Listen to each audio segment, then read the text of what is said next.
নমস্কার আমার প্রিয় বন্ধুরা, কেমন আছো তোমরা সবাই? আশা করি তোমরা সবাই খুব ভালো আছো, আমিও খুব ভালো আছি। শুভমৌ লাইফস্টাইলে তোমাদেরকে অনেক অনেক ভালোবাসার স্বাগত জানিয়ে আজকের ভিডিওটা আমি শুরু করতে চলেছি। আজকের টাইটেল আর থাম্বনেল দেখে বুঝতেই পারছো, আজকে নীল ষষ্ঠী ব্রত নিয়ে তোমাদের কাছে আলোচনা করতে চলে এসেছি। তো আমি যতটা জানি সেইটাই তোমাদের সাথে শেয়ার করব। তাহলে বেশি বকবক না করে প্রথমেই শুরু করা যাক যে নীল ষষ্ঠী কী, নীল ষষ্ঠী কবে হয় বা নীল ষষ্ঠী কারা করে, নীল ষষ্ঠীর বিষয়বস্তু, নীল ষষ্ঠীর ব্রত কথা সব কিছুই আজকে আমি তোমাদের সঙ্গে শেয়ার করব। তো চলো। তো বন্ধুরা, বছরের শেষ মাস মানে চৈত্র মাস আসলেই প্রথমেই মনে পড়ে আমাদের নীল ষষ্ঠীর কথা। তো নীল ষষ্ঠী কী এটা আমরা অনেকেই জানি বা অনেকেই জানি না। তো বেশিরভাগ মায়েরাই জানে।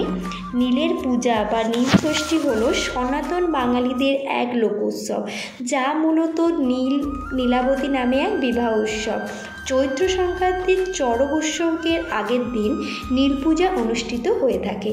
সাধারণত বাঙালি মহিলারা বা পুত্র সন্তান মঙ্গল কামনায় নিরোগ সুস্থ জীবন কামনা করে নীল ষষ্ঠীর ব্রত পালন করে। তারপরে এই নীল ষষ্ঠীর বিষয়বস্তুটা কী?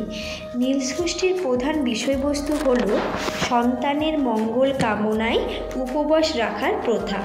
কেননা পৌরাণিক মতে আমরা যেটা জানি, এক বামুন আর বামুনির 5 ছেলে আর 2টি মেয়ে ছিল।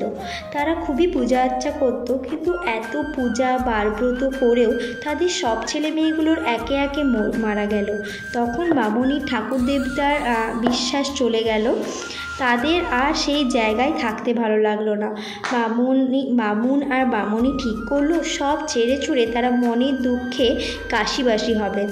তখন দশাশ্বমেধ ঘাটে স্নান করে অন্নপূর্ণার পুজো করে মণিকর্ণিকার ঘাটে বসে আছে।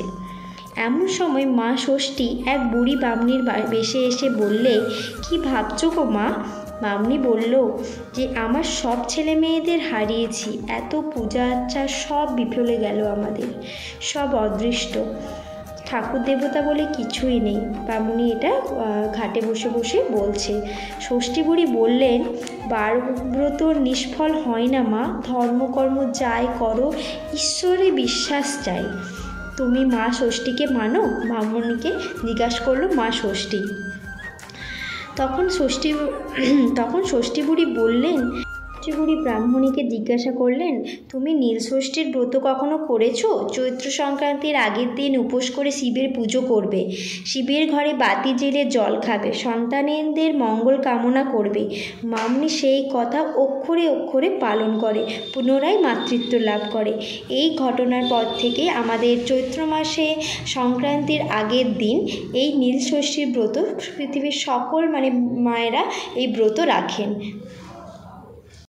এইভাবে শুরু হয় আমাদের সন্তানের মঙ্গল কামনায় মায়েদের নীল ষষ্ঠীর ব্রত। তারপর জানা যাক এবছর নীল ষষ্ঠী কবে পড়েছে। 12ই এপ্রিল 2024 শুক্রবার হলো নীল ষষ্ঠী, আর 13ই এপ্রিল শনিবার চৈত্র সংক্রান্তি। তো আর একটা বলা যায়, সারাদিন ষষ্ঠীর উপবাস ও ব্রত রেখে সন্ধ্যা লগ্নে শিবের মাথায় জল ঢালেন মায়েরা। কথায় বলে 12 মাসে 13 পার্বণ, এই 13 পার্বণের অন্যতম হলো নীল ষষ্ঠীর ব্রত। তো এরপরে জানা যায় নীল পূজায় কী কী উপকরণ লাগে। তো প্রথমেই হচ্ছে পঞ্চামৃত, সেটা হচ্ছে কী দিয়ে তৈরি। তো পঞ্চামৃত হচ্ছে দুধ, দই, ঘি, মধু ও চিনি সহযোগে পঞ্চামৃত তৈরি হয়। এর সঙ্গে একটু কালো তিল ও সিদ্ধি পাতা মিশিয়ে দিতে পারলে খুবই ভালো, অনেকের কাছে নাও থাকতে পারে। এছাড়া গঙ্গা জল, আকন্দ ফুল, শিবের পুজোয় আকন্দ ফুল তো লাগেই, তার সাথে ধুতরা, নীল অপরাজিতা ও কাঁচা আম দিয়ে তার পুজো করলে শিব সন্তুষ্ট হবে মহাদেব।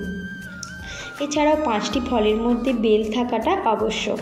তো ভাঙার পর মায়েদের কী কী খাওয়া দাওয়া চলে, তো ফল, সাবুদানা, নিরামিষ খাবার দাবার খেলেই হবে। তো আমি যতটা জানি নীল ষষ্ঠীর ব্রতকর নিয়ে সেটাই তোমাদের সাথে শেয়ার করলাম। তো তোমাদের যদি এই ভিডিওটা ভালো লেগে থাকে অবশ্যই লাইক, কমেন্ট, শেয়ার করতে কেউ ভুলবেন না। আর নীল ষষ্ঠীর ব্রতকথার এই ভিডিওটা কেমন লেগেছে অবশ্যই কিন্তু কমেন্টে জানাবেন। আমি যতটুকু জানি সেটাই আমি আপনাদের সাথে শেয়ার করেছি। তো চলুন, দেখা হচ্ছে নেক্সট ভিডিও নিয়ে।